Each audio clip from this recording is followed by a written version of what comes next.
Со свечена церемонија во амбиенталниот простор на Сарајот, на која пригодни обраќања има градоначалникот на Ресен Живко Гошарески,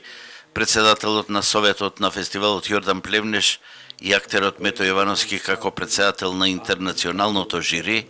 синоќа и официјално започна 18-тото издание на фестивалот Актерот на Европа, на кое Арта Добраши од Косово беше прогласена за годинешна актерка на Европа.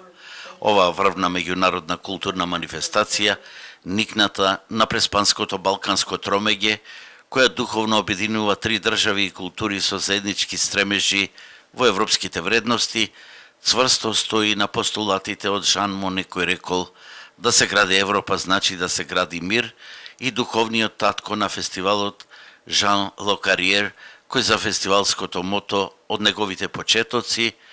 ја објавил во вестникот Фигаро познатата мисла илјадници вчера, но само едно утре, како преплет во мозаикот на Преспанскиот брег. Сите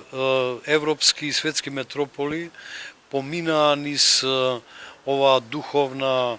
меморија наречена Преспа, од Божите конекции на она што е создадено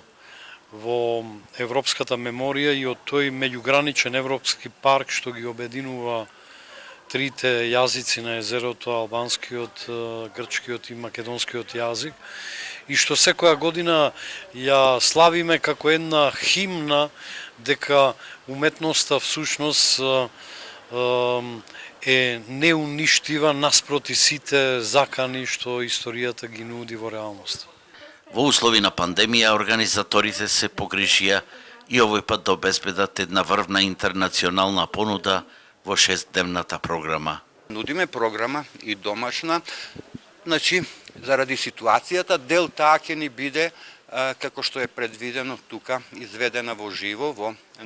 градот домаќин Ресен и нашата Преспа, но дел исто така, особено нешто што е од меѓународниот, ние ќе имаме и меѓународен дел овде во живо, но и нешто тоа ќе го понудиме со директно поврзување на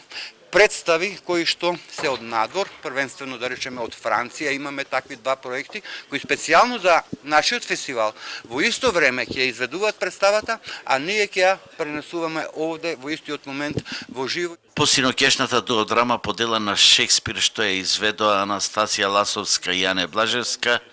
вечерва ќе биде изведена монооперата Суита Офелија од Артуро Санасаро, а во наредните денови следуваат француската пасија според Маргарита со видеоизведба од група автори, монодрама за Ченто од Доне Донев, дневникот на лудиот со актерот Бобан Алексовски и за спуштање на фестивалската завеса на 30 август ќе бидат изведени македонски псалми како духовно љубовен поетски театар во изведба на Страшо Милошевски.